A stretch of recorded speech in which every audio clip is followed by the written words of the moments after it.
This photograph of two friends looked harmless at first, until historians began to see a dark truth hidden inside it. The National Museum of African American History and Culture in Washington, D.C. received donations almost every day. Families sent boxes filled with old photographs, letters, and objects, hoping they would help preserve Black history. James Rivera had worked there as a curator for 5 years. During that time, thousands of images passed through his hands: daguerreotypes of freed men, portraits of civil rights leaders, and everyday photos showing life across many generations. But on a humid morning in September 2024, James opened one box that made him freeze. The donation came from an estate sale in Richmond, Virginia. A short letter explained that the items belonged to an elderly woman named Dorothy Hayes. She had died at the age of 97 and left no living relatives. Her house was full of historical papers and photographs, all carefully kept but never explained. The estate executor believed the museum might find something important. James lifted out a leather-bound portfolio and opened it slowly. Inside, wrapped in layers of thin tissue paper, was a studio photograph mounted on thick cardboard. The photographer's stamp read Anderson & Sons Photography, Richmond, Virginia, 1889. Two young men stood side by side in the image. They wore matching dark suits with high white collars and patterned ties. Behind them was a painted backdrop showing a library with shelves of books. A small table beside them held a vase of flowers and what looked like a Bible. The young man on the left was white, about 22 or 23 years old. His light hair was neatly parted, and a handlebar mustache was just beginning to form. His face looked calm and confident, his eyes meeting the camera directly. The young man on the right was black and about the same age. He had a strong jaw, sharp, intelligent eyes, and stood just as straight. His clothes matched the other man's exactly in quality and style. What stood out most was how they were posed. The white man's hand rested on the black man's shoulder, while the black man reached across to hold the other man's forearm. It was a clear sign of closeness, even brotherhood. For a photograph taken in Virginia in 1889, only 24 years after the Civil War ended, during a time when Jim Crow laws were spreading across the South, this image was remarkable. Interracial friendships did exist, but they were rarely shown so openly and formally. Studio portraits were costly and planned with care. People did not take them lightly. James took out his magnifying glass and studied the photo more closely. That was when he noticed things that did not match the idea of simple friendship. The white man's hand on the shoulder was not relaxed. The fingers were tight, gripping firmly, the knuckles pale with pressure. The black man's smile, which first looked natural, did not fully reach his eyes. His free hand, the one not holding his companion's arm, was clenched tightly into a fist at his side. James moved the magnifying glass toward the background. The painted library scene looked refined, but in the lower right corner, partly hidden by the small table, something hung on the wall. He adjusted his desk lamp and leaned closer. It was a chain, painted into the backdrop, heavy links standing out strangely against the elegant setting. Why would a photography studio include a chain in a backdrop meant to suggest learning and culture? James turned the photograph over. The back of the mount had yellowed with age, but words were written across it in faded brown ink. The handwriting was uneven, as if written in haste or distress. Thomas and Marcus. The last photograph before the departure. May God forgive us for what we have done. September 14th, 1889. James read the words 3 times. The last photograph before the departure. Were they leaving together or being separated? And that sentence, may God forgive us for what we have done. Not what we planned to do, but what was already done. Something had happened before the photo was taken, something serious enough to need forgiveness.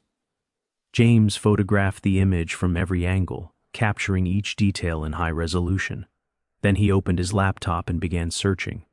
He needed to know who Thomas and Marcus were, why they stood together in a studio in 1889 Richmond, and what dark truth hid beneath their posed bond. The investigation had started, and James felt certain this image held a story far more painful than it first appeared. He spent the rest of the day looking for any record of Thomas and Marcus in Richmond around 1889. Without last names, the search was slow, Both names were common at the time. He began with the photographer's mark. City directories from the 1880s showed that Anderson and Sons Photography operated on Broad Street from 1885 to 1893. They advertised themselves as serving distinguished families. That detail made the interracial portrait even more unusual. James studied the photo again under different light. Both suits were expensive and tailored, made from fine wool. Their shoes, visible at the bottom, were polished leather. Everything suggested wealth and status. Still, something about the black man's posture bothered him. Despite the fine clothing and upright stance, there was tension in his shoulders, a guarded look that spoke of caution. James had seen that same look in photos of freed men from the Reconstruction era, people who were legally free but still trapped in a hostile world. He changed his approach. If these were wealthy families, records might exist in property files, court documents, or newspapers.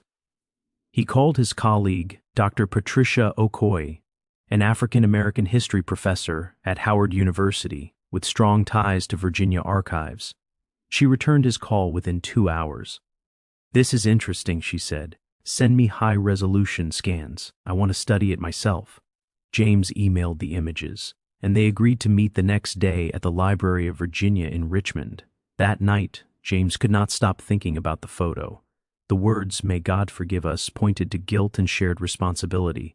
The hidden chain raised more questions. Was it placed there on purpose, or had it always been part of the studio backdrop, taking on meaning only in this context? James searched census records from 1890, hoping to find Thomas and Marcus in the same household. Most of the 1890 census was destroyed by fire, but fragments remained. After hours of searching, he found something promising. The 1880 census for Henrico County listed a 13-year-old Thomas Whitmore living with his parents, William and Elizabeth Whitmore. William's job was listed as planter, a term often used for former plantation owners. Several people were listed as servants, including a boy named Marcus, also 13, with no last name. His race was marked as colored. James leaned back, his heart racing.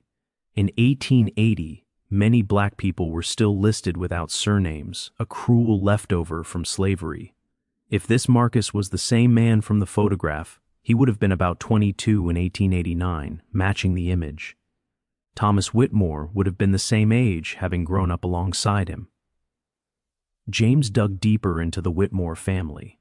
William Whitmore appeared often in property deeds, tax records, and newspaper articles connected to farming groups. Before the war, the family owned a large plantation called Oakwood, about 15 miles outside Richmond. After the war, they kept part of the land. What became of Marcus? Did he stay with the Whitmores after slavery ended, and if so, why? James knew many formerly enslaved people stayed with their former owners, trapped by debt, unfair contracts, or fear. He needed labor agreements, court records, anything that showed the truth. At the Library of Virginia, James and Patricia requested Henrico County records from 1860 to 1900. They split the work. Patricia focused on land records while James reviewed court files and labor contracts. Within an hour, Patricia found details on Oakwood Plantation. It once covered 1,200 acres, inherited by William Whitmore in 1867. The 1860 slave schedule showed the family had owned 43 enslaved people. The 1870 census listed Marcus S. Freeman, age 16, as a laborer. He had taken the last name Freeman after emancipation, claiming his identity, but he was still working at Oakwood. James found labor contracts from 1866 onward. These agreements claimed to be voluntary, but they were deeply unfair. Workers earned little, were paid in company credit, and were trapped by debt. Marcus Freeman's contract from 1866 showed he owed money for basic care and earned only $5 a month. Year after year, similar contracts appeared, often signed with an X instead of a name. "This is peonage," Patricia said softly, "slavery under another name." The contracts ended in 1885. After that, Marcus disappeared from the records. James searched newspapers and court cases. Patricia discovered a lawsuit from September 1889. William Whitmore was suing his son Thomas over property described as human chattel. Thomas filed a counterclaim accusing his father of illegal peonage and fraud. Then James found Thomas Whitmore's obituary. He had died on October 2, 1889, listed as an accidental shooting. Newspaper articles praised the family and avoided mentioning the lawsuit. This was covered up, Patricia said. James searched for Marcus Freeman after 1889 but found nothing. It was as if he vanished. Years later, a probate record from 1912 listed a debt in William Whitmore's estate, Freeman Matter, $500. James stared at the words. Decades later, the truth was still there, quietly waiting to be uncovered. The Freeman Matter was still a mystery, just a short and unclear note in an old man's probate record. Patricia soon returned with new information. She said she had spoken with Dr. Raymond Cole at the Freedmen's Bureau Project. He agreed to search their database for any Marcus Freeman who might have moved after 1889. Their records included black churches, mutual aid groups, and freedmen's schools, sources that often filled gaps when census records were missing. James showed her the probate entry again. "Look at this," he said. "William Whitmore still owed money connected to a Freeman matter when he died in 1912. "That sounds like a settlement," Patricia said after a pause. "Maybe Thomas managed to free Marcus before he died. Maybe William was forced to pay Marcus for years of illegal peonage, unpaid wages, or damages. But why would it still be unresolved in 1912? Maybe Marcus was never located to receive the money, or maybe William fought it in court for years and it was only addressed after his death." James felt they were getting closer to something important, a truth buried under legal tricks and family secrets. The photograph showed Thomas and Marcus together, two young men whose lives had been tied since childhood. Thomas had tried to free his friend from his own father's control, and something had gone terribly wrong. They needed Marcus Freeman's story. Where did he go after 1889? Did he survive? Did he ever receive justice? 3 days later, Dr. Raymond Cole called James with the first real break. "I found him," Raymond said, his voice full of excitement. "Or at least someone who fits perfectly." In 1891, a man named Marcus Freeman joined the First Baptist Church of Philadelphia. The church roll lists him as 24 years old, born in Virginia, working as a carpenter. "Philadelphia," James repeated, already opening his laptop. "That's far from Richmond." "Exactly," Raymond said. "Many freedmen went north to escape danger in the South. Philadelphia had a strong black community, jobs, and enough distance to start over." Raymond sent digital copies of the church records. The entry was short. Marcus Freeman was accepted into the church on April 12, 1891, by profession of faith.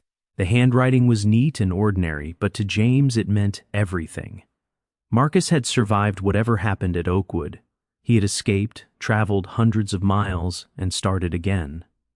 James searched Philadelphia city directories.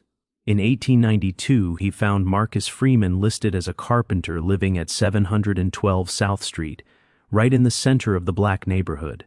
By 1895, Marcus Freeman appeared again, now owning a small carpentry business on Lombard Street. "He made it," James said when he called Patricia. "Marcus got out and built a life." "That's amazing," Patricia replied. "But I want to know how he escaped and what he knew about Thomas Whitmore's death." James kept digging. In 1896, Marcus Freeman married Sarah Johnson at First Baptist Church. The record listed Marcus as 30 years old, born in Virginia, both parents deceased. That was common for formerly enslaved people. Slavery had destroyed families so completely that many never knew what happened to their parents. The 1900 census showed Marcus and Sarah living on South Street with 2 small children.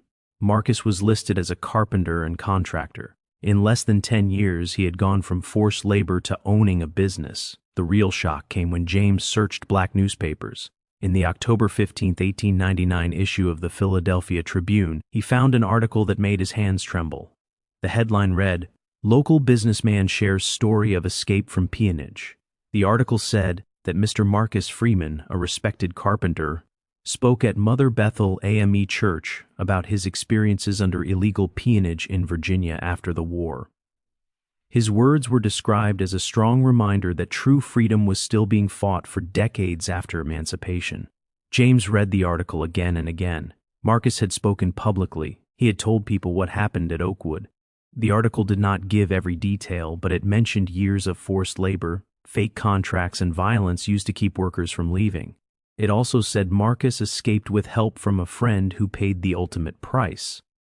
That friend was Thomas Whitmore.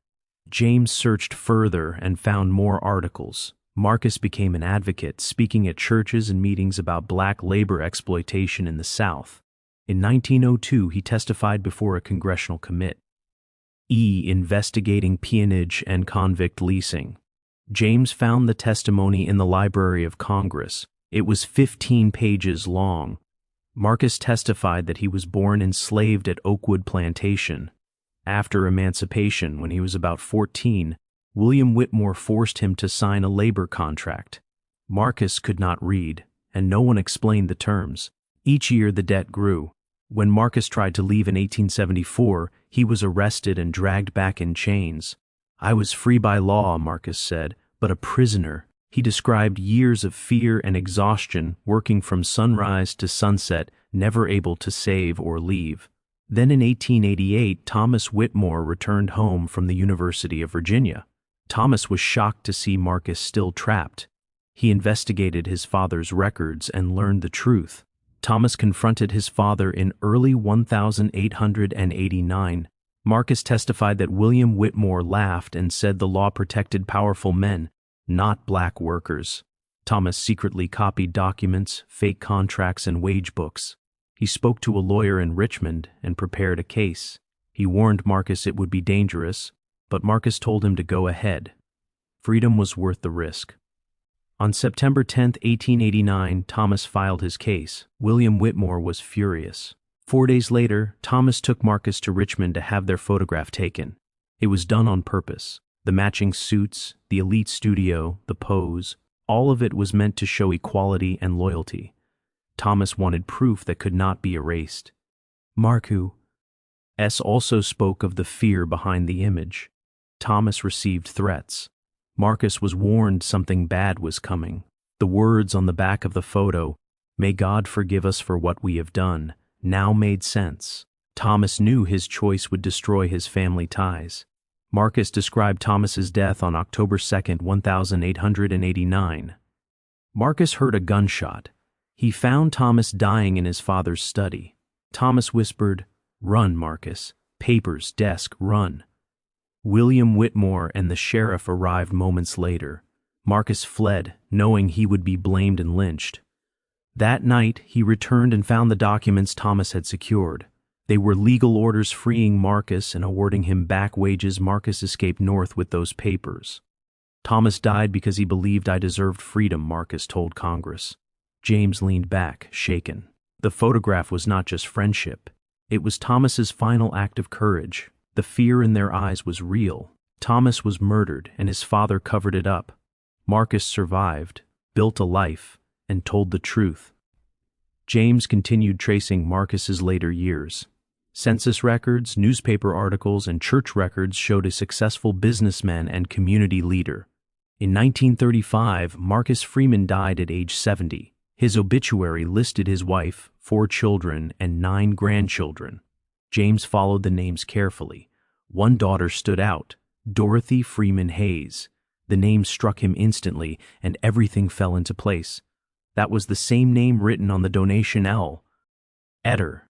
The estate sale in Richmond had come from Dorothy Hayes, connected to Marcus Freeman's family. James pulled out the original letter and read it again, now understanding its meaning. Dorothy Hayes had died at 97, which meant she was born around 1927. That meant she was Marcus Freeman's granddaughter, not his daughter. The letter explained that her home had been filled with old photographs and historical papers that were never explained. Marcus's granddaughter had inherited his documents and protected them for decades without fully knowing their importance. When she passed away, those materials were sold in an estate sale and slowly made their way to James's desk at the museum. James immediately called the executor of Dorothy Hayes's estate, a lawyer named Jennifer Park. "Miss Park, this is James Rivera from the National Museum of African American History and Culture. You sent us a donation from Dorothy Hayes's estate. I need to ask if there were other items in her home, papers, letters, legal documents, photographs that were not included in the donation." Jennifer Park sounded surprised. "Yes, there were several boxes of papers. We donated what we believed had clear historical value, but there were also boxes of family materials that felt personal. Letters, business records, legal papers. Those were set aside in case living relatives were found, but so far we haven't located any. Those papers could be extremely important," James said, his pulse quickening. "They may relate to a major historical case involving peonage and illegal labor practices. Would it be possible for me to review them?" Jennifer agreed to meet him at her office in Richmond the next day. James booked a flight immediately and called Patricia. "Dorothy Hayes was Marcus Freeman's granddaughter," he said. "She had his papers, and they may include the documents Thomas Whitmore died to give him." "This is unbelievable," Patricia replied. "After 135 years, we may finally see the evidence Thomas gathered against his father."